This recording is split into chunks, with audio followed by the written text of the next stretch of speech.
I think the trick for me with a short is you have to allude to the wider world beyond the short, but it needs to work in and of itself.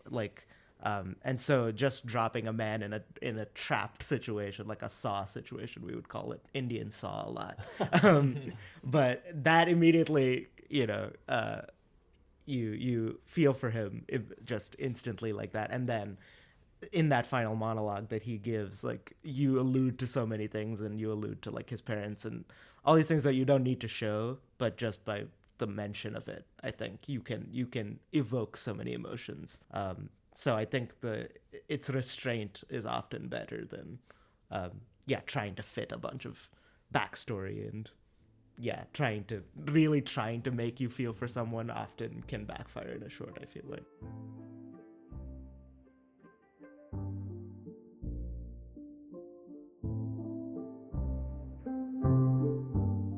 I'm Luke Steinfeld. And I'm Wyatt Sarkissian. We made the 50/50 podcast to support you on your filmmaking journey. 50% business, 50% creative. Every Tuesday, a new how-to. This week we talk with Nishanth R.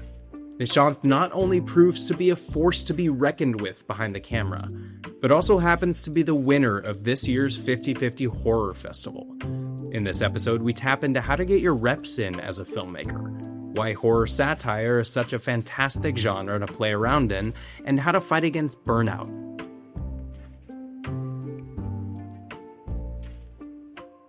Well, welcome to the 50/50 studio, man. This is the first ever live recording of a podcast. It's very, very exciting. Thank you for having me. This is an impressive set that you've built here. We want to make it feel homey, but also professional in a way. We keep our shoes on. But we also want to be on a couch. Absolutely. It's relaxed. And I think people can't tell these are all like flats that you've built. This isn't an actual. Yeah, no, it's completely. It's all cardboard. Yeah, if the camera were to point literally right over here, you could see this. It's a entire crew that you have. Yeah, there's like old props from old Howard Stern. They shot Howard Stern here. Yeah, wow, that's for crazy. years, dude. Years of it. It's sad. Well, Nish, welcome to the. First of all, Nish or Nishanth? What is the... Nishanth, but Nishanth. Nish, many people I'll go say by Nishanth. Nish. Yeah. Nishanth, thank you so much for coming on. Thank you so much. You are a 50/50 filmmaker. Thank you. The winner of the Audience Award. Very impressive. Of the 2025 50/50 Horror Fest. Congratulations again. Thank you so much. That, for your film Indian in a Box, which we can definitely dive into. We actually spoke to a fellow alum from horror, Eli Staub, yesterday. Yes. Incredible film moderator. Yep. Moderator. Yeah. I know you guys have befriended one another post-festival. But yeah, man, just wanted to say thank you so much for coming on and for being open to join us for the first ever live session. Absolutely. Yeah. Thank It's you for very, having very me exciting. again. If we're going to dive into your experience with 50/50 and Indian in a Box right away, I would love to just talk about your sort of experience with that film, where you're at right now, and then if you want to give like a couple sentences about like what it's actually about, I think that could be helpful. Yes. So in terms of where we're at, yes, we premiered at Fantasia in Montreal, which was amazing. And that was a great place to start. And then we've had a couple of screenings since then, Screamfest, 50/50. So yeah, it's definitely, we're in the upswing on the festival circuit. So that's been really fun, and grateful to see that people are responding to the film. So happy with that. The film itself, it's a horror satire, I would say, about an Indian man trapped in a box. The title is very self-explanatory. When you hear it, you might think, oh, is this like a more intellectual, like, oh, it's about like an Indian guy struggling to survive in LA, and that's kind of the Indian in a box idea. Right, but, right. When you hear the title, you're like, okay, it's a metaphor for something. Yes, right? yes.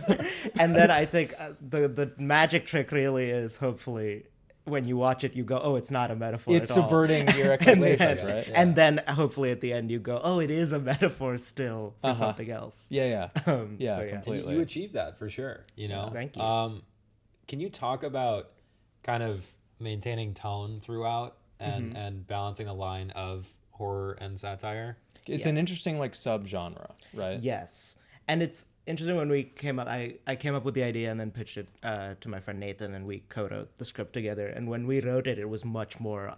It was leaning the satire direction basically throughout. Interesting. Like we knew there was a horror element just in the premise, but we were just laughing while writing it, and we thought it was really funny. And then it was really in the process of rehearsing with the actor and then Anish, and then watching him do his thing on set that I was like, oh, this is genuinely disturbing distressing to watch this man. What was funny about it when you were writing? Like, take us through that moment. Are you at the computer together and you're like, okay, this would be crazy if this happened? Like, what does that look like? Yes, because the premise came from the ending, which I don't want to give away necessarily, but that was kind of the inception of the idea. Oh, interesting. That made it so everything working backwards became more horror as we did it. Totally. But the initial idea is absurd, and so that was kind of our North Star. Was like we knew it was going to end on this punchline of what the box is. Yeah. So it really is structured like a comedy more than a horror film. Like I'd never made a horror film before this, so this was kind of my dipping my toe into that. It really is just one long lead up to a punchline. Yeah. Oh, that's so interesting. But then in the writing, we realized like the part before the punchline kind of needs to work as its own self-contained short, and the punchline is almost this kind of icing bonus. Right. You have to icing find that arc before. You can't let the punchline be like the satisfying part of the catharsis fully. You know? Like he needs to go through his whole arc and everything. Well, before that, hearing that this is your first horror, which is shocking. Yeah. It doesn't seem like, just pardon my assumption here, but like you coming from like a sketch background simply because of this film, if people have seen it or you will see it, like it's shot beautifully. Thank you. A ton of references to cinema, and like clearly a filmmaker who knows cinema and film and has a vast kind of knowledge of not only the history but also like how to shoot and production. Was that just getting a great team around you, or are you a filmmaker that loves cinema and wants to create great looking stuff? Definitely a film buff. Like it's weird. I came into my undergrad and kind of went through college like really thinking I was going to do more dramatic stuff and like really indie drama stuff. And I think my career has kind of shifted more. It first shifted into comedy, and then now it's gone more in the genre direction. So that's been a fun evolution. But yeah, throughout, like have a fantastic team that really knows what they're doing in terms of just making everything look like $1 million, even if it was $1,000. So yeah, that I've been super humbled, but also every time there's a project, diving into like, what are we referencing? What's the history of this? Like for this movie, like what's the history of self-contained kind of box movies? And there is a rich tapestry of those to draw from. So yeah, really looking to those for inspiration, but also just generally horror movies. The way to project that sort of claustrophobia. Yes. You know? I think there's a lot of filmmakers out there who are looking to make their first short or second short, and they are struggling, like all of us, struggling with budget and finance and things like that. I'm curious because you made it, from my understanding, very economically, and you really conveyed all these emotions through like a very finite sort of set, and it seems like it was obviously you're conveying that claustrophobia and everything. How did you balance like visual style with economics? Well, in the inception of the idea, part of it was, this will be easy to shoot because it's one location. Sure. And then that posed its own set of challenges, for the creative side of like, how do we make one location interesting for that amount of time? But also, it was just a more elaborate set than we had anticipated, because we quickly realized, there's a box, there's moving walls, and there's all this. Totally. There's many components to it that, did raise the budget on that front. But we had a fantastic production designer, Jeannie, who I have to shout out. And she really made use of the limited budget we had to make something that looks really fantastic, and utilizing literally PAs pushing the walls and like off screen it's like this set. If you turn the camera slightly to the right, you'll see 3 people pushing a wall and crushing our main actor. Dude, that scene of when all of a sudden it gets incredibly like emotional and touching is, I watch a lot of short films a year at this point, and that was so unique and so real. And like, I mean, we've spoken about this, of like the films that make you feel something are the ones that really stand out. Yeah. And that moment, like, yes, your film as a whole made me laugh in the end, but like that moment is really why I picked it for this festival, was simply because of like, oh, this is a filmmaker. Like, this kid knows how to make a movie. Yes. Oh, yeah, which is interesting because that was also not part of the initial idea, because it was very much structured like a joke. And then as we were writing it, we were like, oh, it needs to work in a self-contained way before that. And so we need like the catharsis before the punchline. How did you go about achieving catharsis in a short film? I think the trick for me with a short is you have to allude to the wider world beyond the short, but it needs to work in and of itself. Like, and so just dropping a man in a trapped situation, like a Saw situation, we would call it Indian Saw a lot. But that immediately, you feel for him just instantly like that. And then in that final monologue that he gives, like, you allude to so many things, and you allude to like his parents and all these things that you don't need to show, but just by the mention of it, I think you can evoke so many emotions.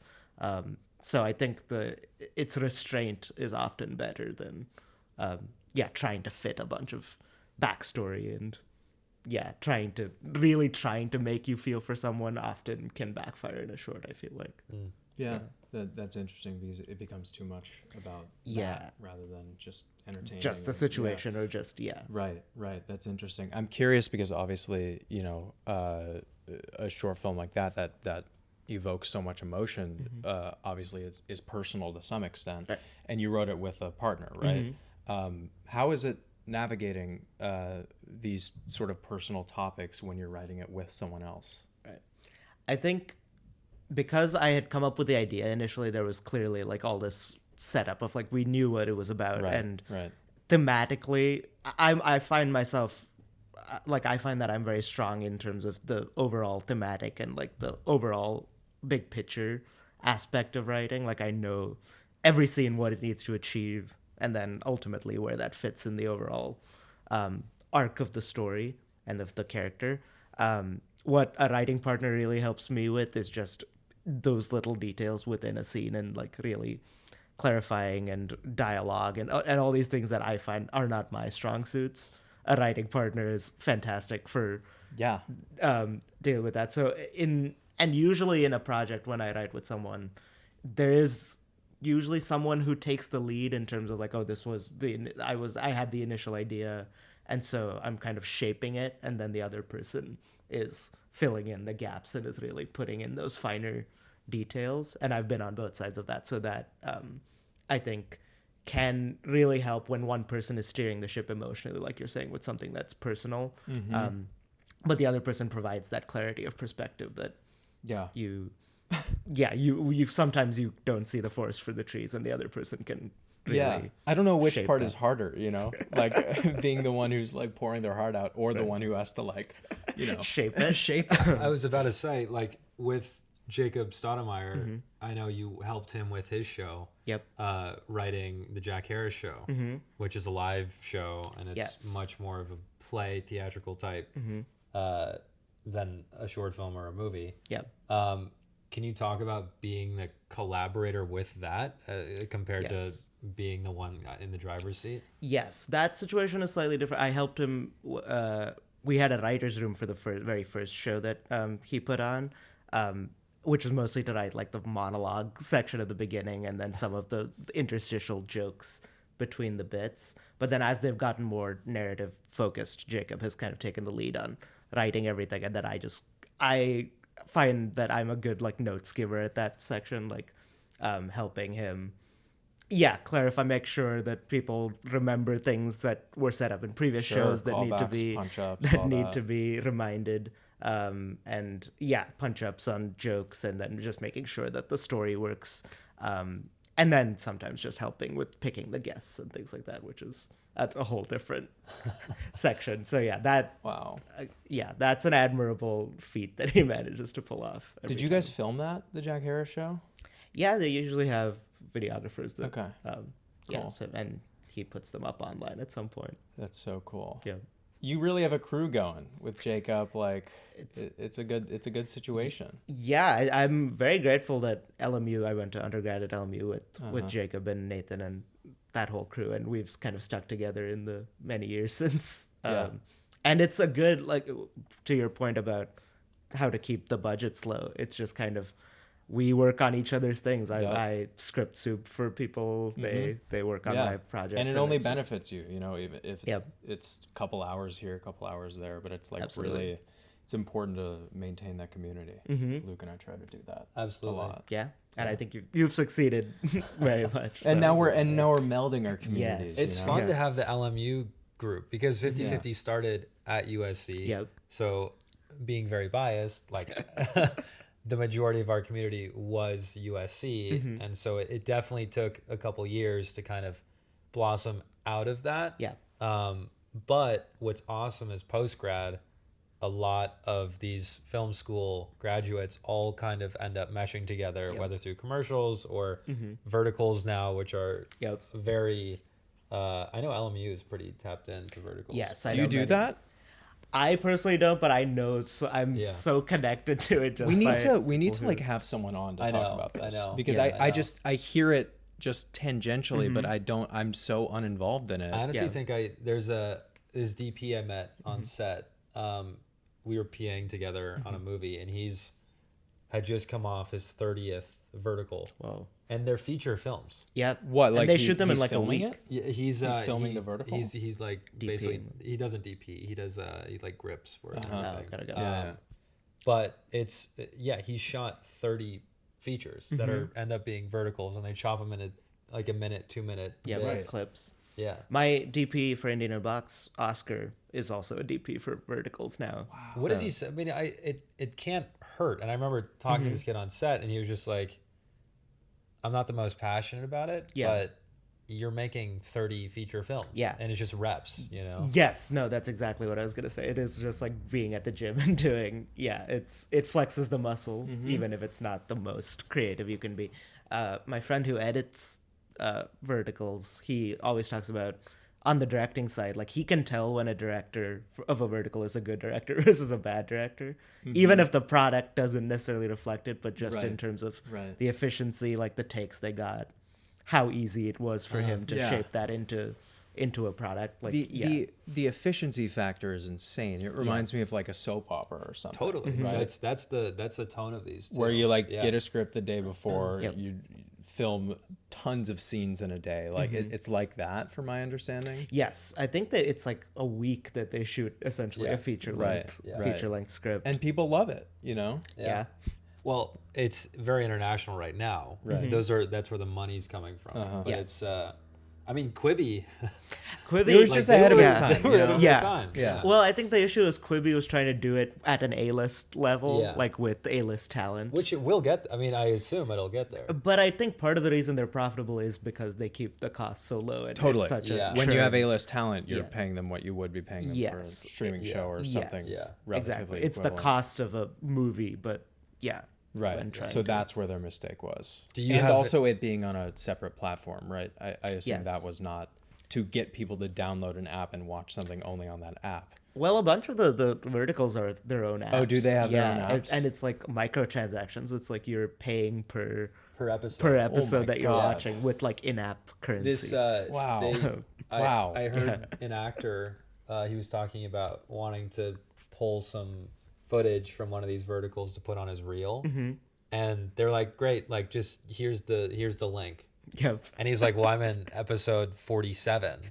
That's like $100 like to go and like pay for every single episode. That's so funny. Yeah, because he's like at a small role. I'm like a waiter in a scene, but like I have to. They're making me. You have to spend $100 for everything. Yeah, it's like that's horrible. Do you have any interest in directing or writing or tapping into that? It's been offered to me in the past, and I have kind of I've skirted around it. Like I think at some point it might be fun just to have that experience and to try it out. But at the moment, I'm not like seeking it out necessarily. Sure. Is it a pride thing at all where you're like, oh, this is like, I don't know, it's just an honest... I think there's a part, there's an egotistical part of every director that's like, maybe I could make it really good. It's true. Sure. Which is folly. I don't think that's interesting. True. Yeah. But, I was going to say, because I have some actor friends who like they will be like, oh, I would never do verticals. Yeah. It's like doing porn or something. Yeah. You know, like but it's like, but is it on that level? Is it no, but like it or it's feels like the equivalent when they of like say Hallmark or something like you're trying to. Sure. It's a very specialized. They're well-known act. I feel like, as you said, getting your reps in is really important, and finding ways to do that is really important. Yes. Speaking of that, like, how do you get your reps in? Like, what are you doing day to day? Like, I write way more than I direct, but I think I've gotten in this mindset, especially with Indian Box, where I'm like, I should be less precious about what I'm making. Like, I should just make a short for the hell of it and not necessarily try to make every short like the one that's going to get me places. Because often it's not going to be the one that you spend a year of your life doing. I love that. I think there's really something to that, getting your reps in, sort of losing that perfectionist quality to it. It's really important. I also do commercial work and on the marketing side, which is my day job. So that also helps with like it's creative enough that I do feel like I'm exercising that part of my brain, but it's also not so film focused that it exhausts me creatively. It's not a burnout situation, really. Exactly. Yeah. It's that line, you know, that balance. But I do admire the folks like Jacob who could just like make a music video on a whim, and that feels like that's kind of, I'm trying to be more in that line of sort of run and gun situation where you're just like, let's shoot something. Because again, with the community, like that's the advantage of it. Like you can pull together a crew really quickly and shoot something. That's the goal. That's kind of what we're trying to do. Yeah. You know, what are you interested in? Like what's exciting or interesting or you're feeling passion? He's going for the water. I went for it. What do you like? What's exciting to you right now, if anything? Okay. I think I am working on another short that I'm excited by that is also leaning into the horror idea. I feel like I'm trending in that direction. So that's exciting to me. And then there's a feature that I'm working on that I would like to shoot in my hometown in India. Is that a genre? Is it a horror? Or it's like a thriller, like an Uncut Gems type thriller. Whoa. So yeah, trying to make that happen. Where would you want to shoot? In my hometown, Chennai in India. Cool. So that's really cool. That would be the goal. Do you go back often? I go back once a year usually. Okay. I'm going back in December for a wedding, but yeah. Scouting? Location scouting? Hopefully, or at least trying to get the project off the ground. If the wedding doesn't take up the whole time, you know. The 7-day way. Yeah. But yeah, so I try to keep the connection because my family is back there, so I ideally would like to cross over and. Have you shot anything out there before? I've done a short out there, and then I've worked on some sets back home. But yeah, now that I feel like my network is here, and so I'm trying to find some way to bridge the gap and hopefully get some crew over there and shoot something. So. Totally. Do you, because I've worked in, you know, at a professional level in entertainment for a couple years now, and there's always conversations around India and the Indian market and everything. Mm-hmm. Conversations sometimes weird of like, there's so many people there. How do we get them to see our stuff? Yeah. You know, it's like a little like, don't love the vibes of that necessarily. But I'm curious, and you were born there, right? Yep. How, you know, what is your read on the sort of the cinema scene in India and the potential overlap between the States and India and all that?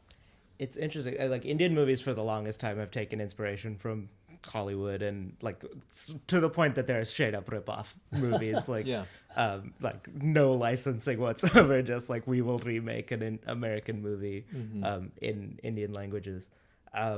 So that inspiration has always, and Hollywood exports have always been popular in India. But like specifically, and part of the trick is. Or the tricky part is that there are many industries in India. So people think about Bollywood, but that's only one of several film industries. Right. Because essentially for every major language in India, of which there are many, there is a film industry dedicated to that language. And each of those industries have their own kind of flavor and style. Like the Bollywood musical is a specific kind of trademark of that industry. But then where I come from, the language is Tamil, and that film industry is much more like rough and tumble working class, like more actiony. Like, so there's different flavors. Right. And these films sort of align with the values and the vibes of the people who speak that language. Yes, exactly. So really I think it's difficult when talking about like, oh, how do we make something that appeals to the entire Indian market, because it is many sub-market. But I do think there's crossover potential. Like now I'm seeing more Indian movies do well here. And so I do think there is like the tastes are aligning in some way. Yeah, I think you see that with a lot of Asian and international markets. Like anime is just doing so well at the box office these days because people are seeing it. I think probably through social media, right? People are seeing it and getting more exposed to it. Yeah. So their fan bases are created in LA and all these places, you know, for specific, more quote unquote niche brands of film. Yes. Oh my God, that's great. Like production company. I don't know. Oh I'm my just God, trying to think of that's I'm great. trying to There think we of go. a name. Right here. That's trademark. gonna happen right here. Yeah. Yeah, 50%. But yeah, I know from conversations with like Netflix and Amazon and stuff in India that they're also trying to look at like the US and like how do we make something that does the Squid Game thing where it catches on where it carries over. internationally. What was it, RRR? Was that the one that really... Yeah. That was a great movie. That was a very fun movie. Yeah. So yeah, just trying to do something that bridges that gap. But it's so elusive. Again, it's the thing that you never think is going to catch on that ends up appealing to. It's hard. It's hard to reverse engineer it from like, oh, I'm imagining something that will be successful. Are you... who are you inspired by in terms of filmmakers, whether Indian or American or anything? So I think in terms of the genre and satire I'm trying to do, Jordan Peele is like a big influence, like Get Out and the horror satire. Like he's done that so well. Absolutely. So that's huge. But then in terms of like the scrappy, let's just make something, like I think I talked to you about this at 50/50, but Danny Boyle is really an inspiration just in terms of like how creative he is with shooting, and even at like big budgets doing innovative and kind of out of the beaten path kind of projects and just like choices. So that is a really big, like, okay, if I'm thinking about how to shoot something, I'm like, how would Danny Boyle approach this? Like, not necessarily how he would shoot it, but how would he think about it? Well, we talk about finding your own creative voice on this podcast a lot, and how that's a lifelong journey, you know, and to really embrace your influences. You know? So doing how would Danny Boyle treat the shot or the scene or whatever is it's definitely beneficial. Like it's not something to shy away from. Yeah. You know, it's tricky because I think film students, it starts with just aping your influences just shot for shot, and then kind of finding your own creative, like what drives you creatively, totally melding those two things. Right. That's where you start though, you know, and it's like you I think no matter what writing or production or any, like just by spending time on something, your voice is going to come through. You know, like even if it feels like someone else's idea or an idea that's been said or done before, you're still going to find a way to apply your own experiences or specific voice to that. Yes. Like my favorite filmmaker is David Lynch, and like that there's that's no not way inspiration, though? There's not... no, that's a huge inspiration, but I can't point to it as like this is an influence just because I know it's in the back of my mind, but I can never like think of it. Like, how would David Lynch make this? Because it's just it shows impossible. up in very psychological ways. Exactly. You know? It doesn't show up in the normal way. Yeah, and I think trying to imitate that is really difficult and because often backfires. It would feel like a complete ripoff or something. Exactly. Like it would not. Like you can tell when someone is inauthentically trying to. It's hard to insert Lynch. your voice into something that's notably Lynchian. Exactly. You know? And I think I have friends that I think are more Lynchian, like genuinely Lynchian than I am in their actual work. So I can never claim like, oh, my work is influenced by David Lynch in any way. Totally. What do you have siblings? Like, are they also in film, or your parents? I have one older sister. She's 8 years older than me. She is not into film at all. What did she think? Did she like Indian in a Box? She liked it. I think she's obligated to like it. That's being your sister. Being my sister. Yeah. But she's a doctor, and so it's like a completely different. Is she in the States or she's back home? She's in the UK. Cool. With her husband. So that so again. Does he like Indian in a Box? Yeah, just gonna keep going. Yeah, it just keeps going, and at some point you'll find the person who hates it. What are his thoughts? I think, if I remember correctly, she said we were impressed by the production value or something like that, which feels like a. That's like like it looks. It really looks good. really good. And it's like that's not good effort. I don't like. I don't want to hear That's that. good. Yeah. It's better than I don't know. I mean, people make stuff that doesn't look good all the time. So That's true. it's important. Yeah. But yeah. Yeah. Well, it's a compliment where it's like it's like being a photographer and you show photos and they're like, "What was this shot on?" Like, "Oh my gosh, that's such a nice camera." Yeah, You're yeah. like, you know, Yeah. It sounded really good. it sounded. yeah. I mean, you're also asking a doctor's husband. You know, this is not Who's it's also not a your old doctor. professor So, yeah, who like, yeah, taught yeah. you what you know. That's a good you point. know? That's a great. Just point. take the compliment. That's a Yeah, great yeah. point. That is No, a I'm great not you expecting precious about from it. I'm him? like, What truly, are you I'll expecting take what from I him? can Like, get. I love just that. You know, what was the aspect Performances. ratio on that? You know, like, how are we gonna? It's really That's a tough great point. showing shorts to people who aren't into film necessarily, because I think people who aren't into film consume content, which is horrible. But in a said the very content word. in a very story focused way, it's just like, oh, what was the story, and then like, did it have twists and turns and that kind of thing. So when you show something that's more esoteric or abstract, it's hard to get people to connect with it necessarily. That's a good point, I would say. How hyper aware are you of the audience when you are writing?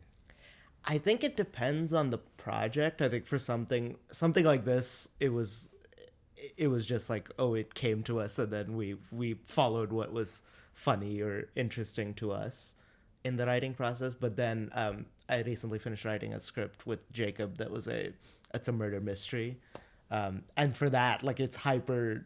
Like, we're thinking about what the audience is going to think at every It's all about turn. information and when you're putting it out there. And that one, it's like we almost had to imagine two different hypothetical audience members. One that's just like following the story, or like being taken along for the ride and not really trying to figure it out. And then the other audience member that's like, who's like the trying to nerd. get ahead. Yeah. And then you have to write something that satisfies both of those Oh my god. people, which is I guess when you're writing a murder mystery, you are really thinking. I mean, you have you're to be trying to very fool the mathematical audience, with essentially. it, you know. But fool them in a way that's fair. That makes it feel like, oh, I could have figured it out, but I didn't notice this thing, or I didn't think about it this way. Yeah. So yeah, I think it depends on the project. Do you have to when you're writing something like that, you have to like backtrack, right? Yes. You have to start with, I think, like a normal movie, just like structure it on like a character level and like the thematic level, and then who did it, and then backtrack of like, what can we plant and So you got to reverse engineer that for sure. Yeah. Yes. Start from the end. Like a Knives Out situation. Start pulling Very things much away. of that situation, Yeah. which is another influence that I could have. Yeah. I could on specific things that That new one's coming out. Are you pumped about that? I've seen it, and it's very good. It's very good. Little early screening. All right. Yeah. Wow. Is that going to be in theaters at all? No. Yes. I would hope For like 2 weeks, I think. weeks. It's like a limited release. I don't know. It's Netflix, right? That's You true. never know. That's true. What about recent films? Any that you've seen maybe this year that you're pumped about? One Battle After Another, which is amazing. The movie If I Had Legs, I'd Kick You. I saw it recently, and it's a stress nightmare of a movie. Oh boy. Like, it's a panic attack.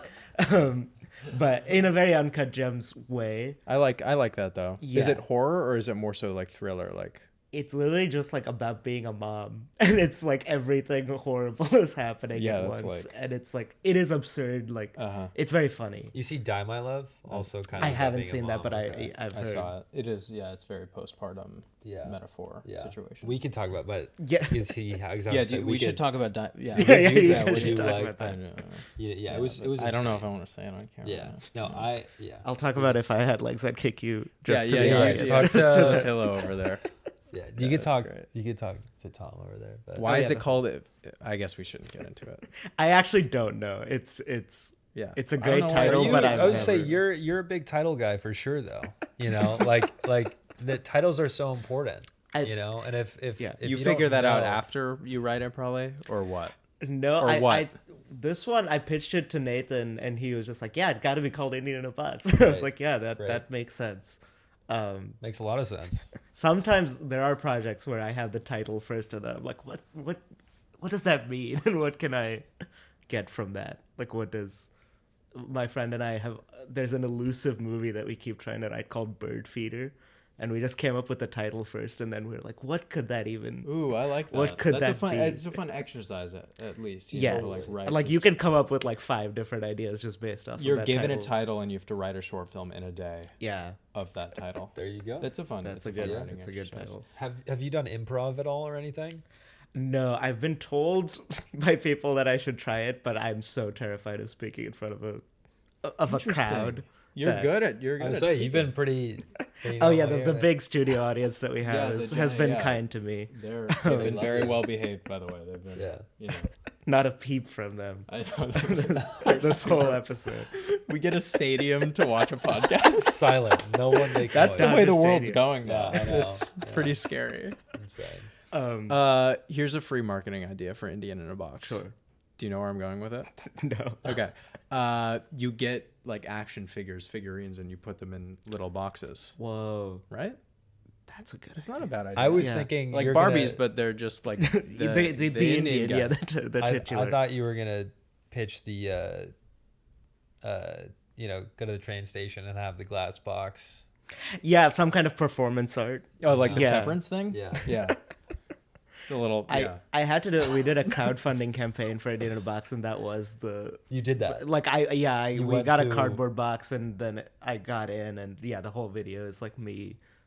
You actually did this?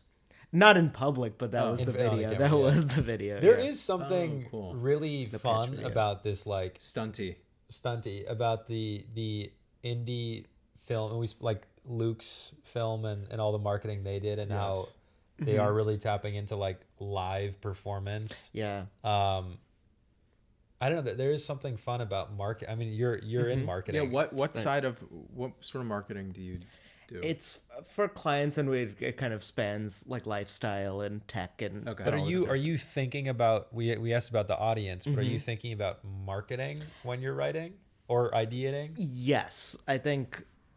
There's definitely a part of you it's inescapable that you in an ideal world you want to just chase whatever idea you have, but then you have to, in the world we live in, like budget your time accordingly and go, okay, this one seems achievable, or it seems like it could strike a nerve with people, and so that's the idea that you end up going with. The marketing thing is interesting. Like with the murder mystery that Jacob and I just wrote, we have kind of been like, maybe we should like rent out a theater and do just like a live read, like get actors and just make it kind of like a fun. I love the way you're thinking. Table It's so important to do table reads for everything. I think. So things like that like are achievable and that aren't crazy, but also could hopefully catch the attention of people.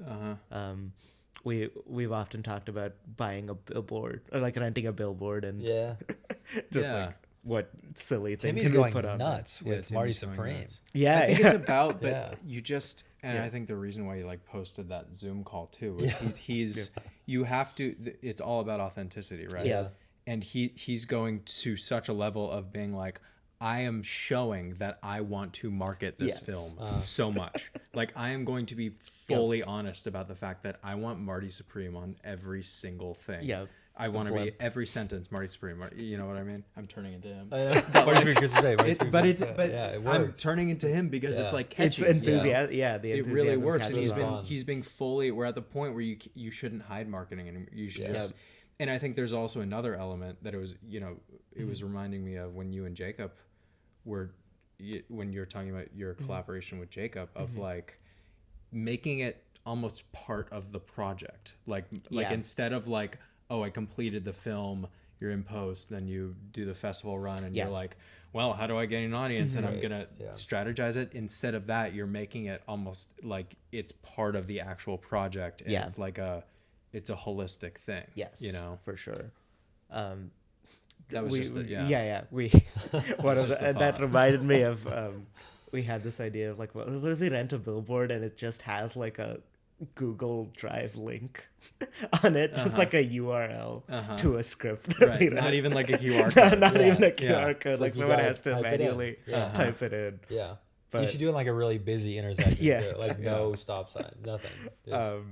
Just so we've had many silly ideas like that. And type. Right.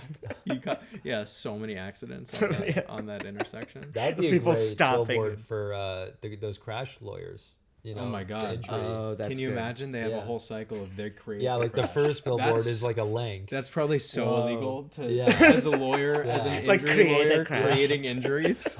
That's not a bad idea for like a script or That's something. a good script. That's like a Nightcrawler type. Yeah, totally. You're the lawyer causing the crazy. That's dark. That is dark. That's good. But did we just come up with a feature film? What are you doing for Christmas? We got the tree behind you. Yeah, you brought your own tree, man. Thank you. Yeah. I'm glad you allowed me to bring it. Does. That I mean, it looks great. To the studio. What am I doing for Christmas? I'm going back home for a wedding. That's the wedding. Okay. That's the wedding. Okay, nice. I had a question that has to do with everything. All right. We'll prioritize that one. But I'm curious. We're talking about marketing. We're talking about Indian in a Box. Like the time. How long is the timeline on that? Like from like conception to actual like now? I would say it took a year from conception to the film being done. Okay. I think it was like last March or so that we came up with the idea and wrote it. And then we shot it in August. And I think what took us by surprise was how much longer the post process was than we had expected, mainly because of the VFX, like the fairly invisible VFX in it, and sound it's design. Good VFX if it's fairly invisible, Yeah, a lot of it was just like cleaning up and making the set look not like a bunch of flats being pushed by not PAs. like our, Yeah. Well, this looks very convincing, and there's a lot of real-time VFX happening that people are noticing. But I think the greater question for me is like energy-wise, it's a multi-year process for a short film. Yeah. Right. For a 5 to 10 minute short. Yes. Right.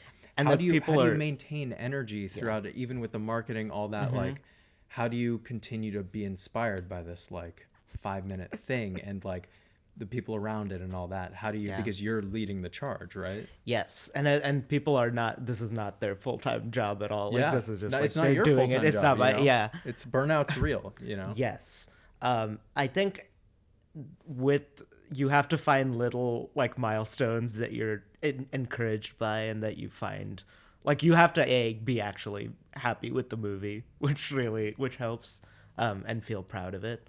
But then, little things like going to a festival and seeing the audience actually react to it, like that can fuel months of marketing drudgery too.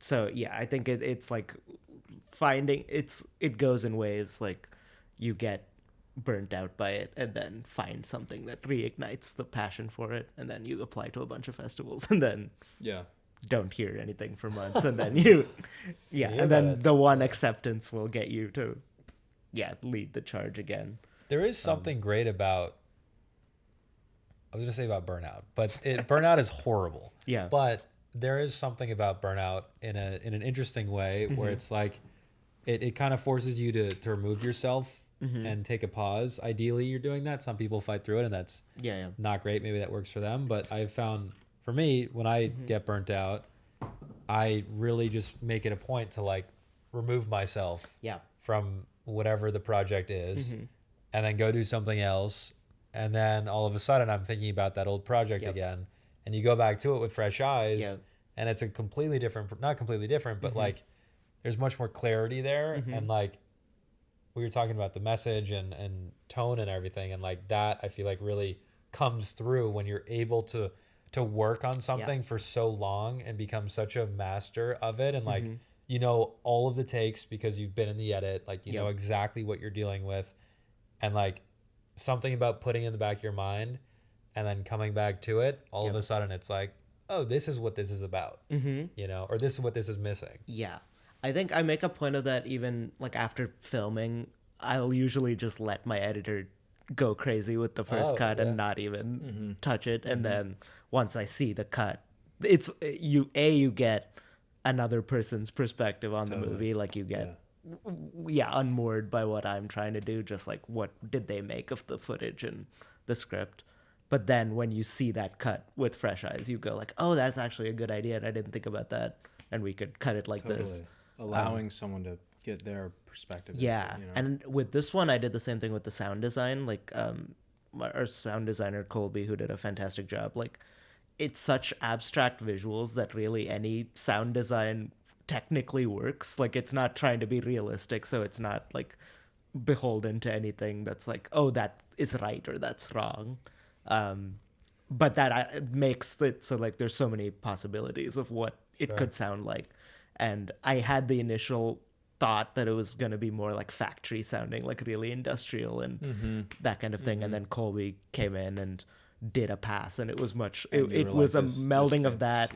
It was a melding of that with like sci-fi elements. And then he like recorded some of the sounds of what the box actually is, which I'm not going to give away, but like he recorded some of those sounds and morphed them and put them in, and like all that stuff that I wouldn't have thought about.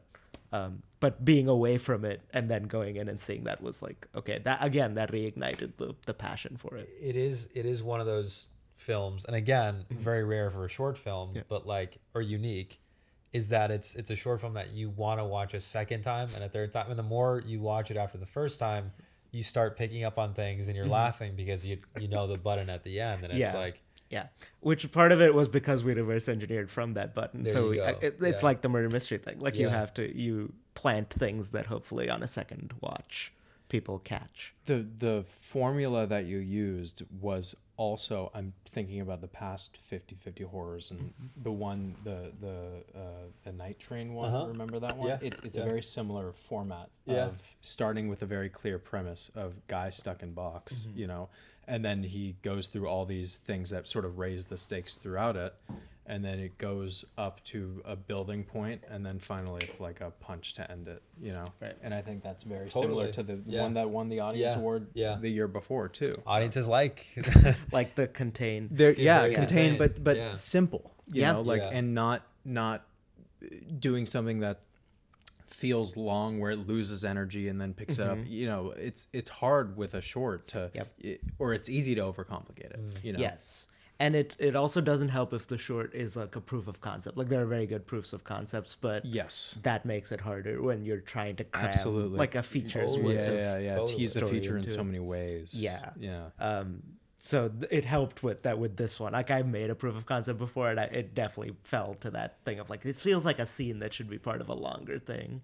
But with this one, it was just like, no, there's literally no more runtime I could devote to this idea. So it was never a thought to be like, was the proof of concept really just a scene you pulled from a feature you had written?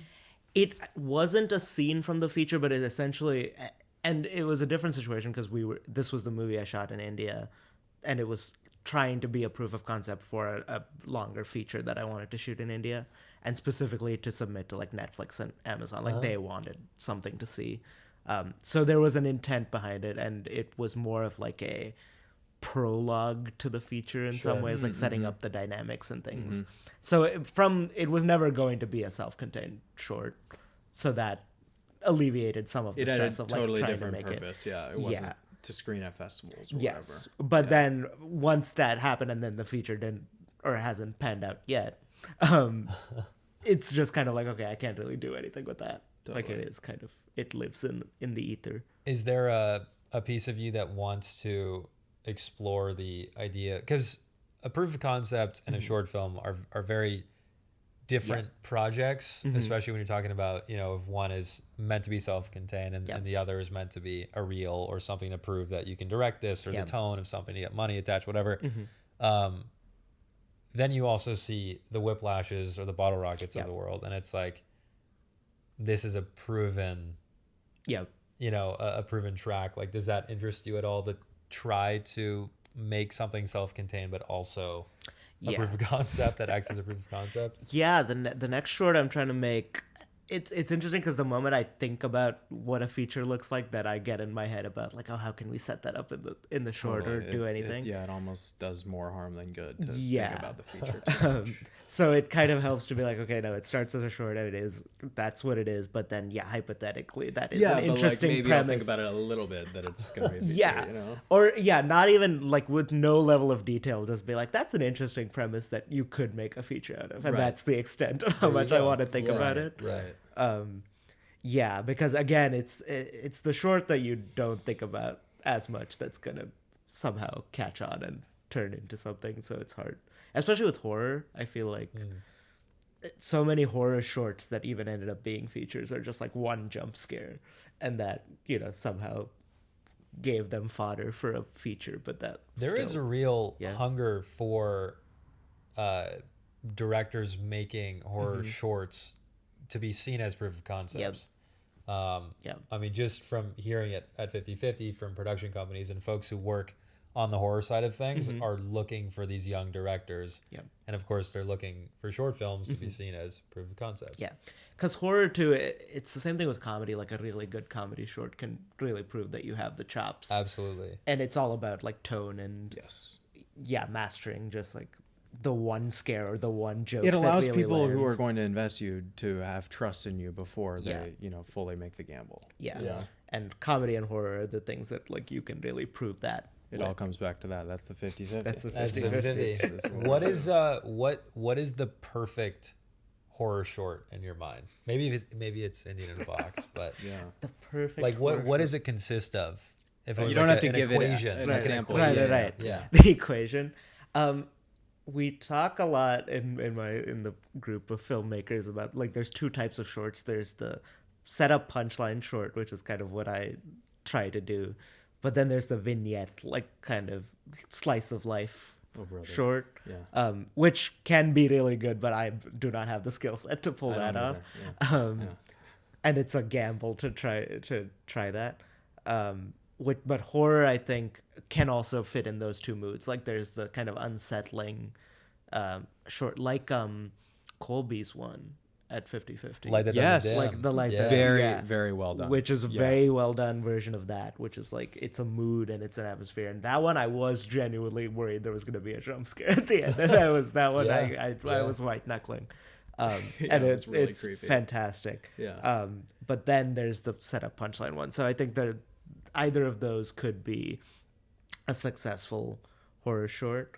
But again, a lot of them, it's like one drawn out setup to a jump scare usually, or just like an entity or something that shows up. So that's definitely, I think that's the formula for like if you want the feature route, like come up with a cool creature or effect. Luke, in your experience, like watching all these shorts and curating the festival, are you trying to find a balance between those two types of shorts? And do you agree with Nishanth? Absolutely, that those are the two types? Absolutely. I mean, you said it too, of like your film is that setup punchline and Colby's is a little bit on the contrary. And like there's space for both of those, and when done properly, they're fantastic. But I will say, track record wise, audiences seem to lean towards the setup punchline in a short film environment. And I think that might apply more towards a broader audience, appetite wise. Totally. Because I think if there's a punchline, there's the release, and then there's the feeling of like, oh, I got it. Like there's a sense of, and to some extent, I do admire the drawn out like vignette-y one more, in the sense that like it leaves you with more to think about. Unless you do like the punchline that is hopefully like Indian in a Box is like suggests deeper meaning that can hopefully leave people thinking about I issues. I do feel like just great short films in general should have some sense of closure. Yeah. Period. Yeah. You know, and I think Colby's absolutely has that. You know, which is more of that vignette type. Yes. You're saying. Yeah. It's a good balance. But there are definitely a lot of short films that draw on and kind of get lost in the sauce. You could say. But Indian in a Box did not. You know, there's absolute closure, and I think that closure can come from plot closure or like emotional arc closure, just like a TV episode or whatever. Absolutely. You know, TV is a good comparison for that. Like the feeling of this needs to wrap up the episode, but then suggest more to leave people. Absolutely wanting. A pilot. Yeah, like a pilot. What's next for you? What are you thinking about? Obviously, you said this short film and you're writing a feature. Yes. I guess what are the immediate steps? Yeah, the short film I want to shoot in January, so very soon. Right. Hopefully, so we're getting the script for that. With evidence cameras?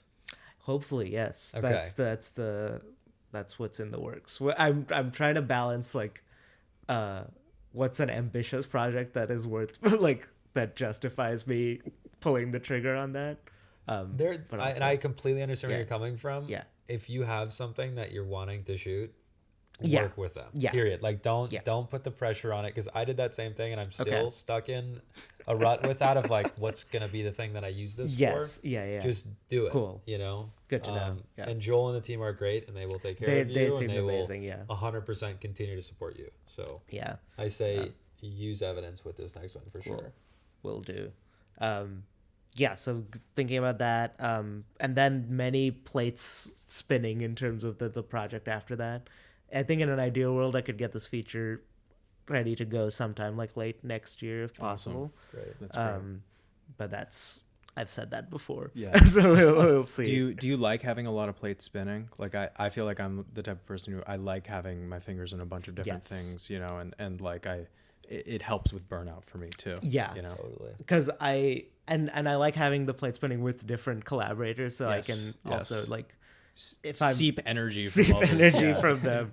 But it helps me compartmentalize, because I'm like, when I'm meeting with this person, I'm thinking about this project, but then I don't feel the pressure of like having to figure that out on my own time. Of course, always getting inspired by things, but in terms of like, we're sitting down and thinking about the plot for this. Yeah. Awesome. I'm definitely say yes to a lot of things and then try to balance, and then that just increases the chances of like one of those things will stick. Something will stick. Well, what's the dream for you? What in 10, 15 years, like what's the goal of like, where are you in life and what are you doing? I think indie horror directing is kind of the dream. Like I would love to be making a bunch of lower budget horror features, and then hopefully trying to, again, like I was talking about, bridging the gap of shooting things here and then shooting things back home. Awesome. And being this kind of cross-cultural director, because so many of my projects explore that intersection. So in a meta way, I would like to do that in my own life. I'm chuckling because that's awesome. Mm-hmm. We spoke to Eli yesterday, as mentioned. Eli Staub. Eli Staub, who made moderator. Mm-hmm. And he we asked this question to everyone who comes on. It's kind of the final question. And he goes, I just want to have like a wife and kids. And he wasn't Isn't that done, good? but I cut him off and I was like, you realize you're the first person we've ever had on here to like actually say that. Say like what a normal person would say. Immediately though, he's like, well, no, like, well, also like I want to like make this and that, which. But that shows that he's an adjusted human being. Right. Yeah. It's usually just three psychopaths talking about like only work for an hour. But yes, I would love that as well. Oh yeah, that too. Yeah. Well, awesome, man. Thank you so much for being again open to this format. in person. How was it? What'd you think, man? It's great. This is a very comfortable couch. Good. And There we go. It's great water. Great water. These are all It's things you couldn't get on a $90,000 Zoom call. Yeah. Yeah. Expensive couch. It's a really expensive couch. Well, thank you so much, man. Thank Really you. appreciate it. Yep. Great talking to you. All right. Cheers. Cheers. Nice. Yeah, we did it. Did you learn something? I'm like your mom. Did you learn something in this episode? I hope so. Or not. That's okay. Thanks for hanging. Make sure you follow us at the 50/50 Fest on Instagram. And give us 5 stars, because why not? Why not? Subscribe. Why not? You know? Why not? Okay, bye.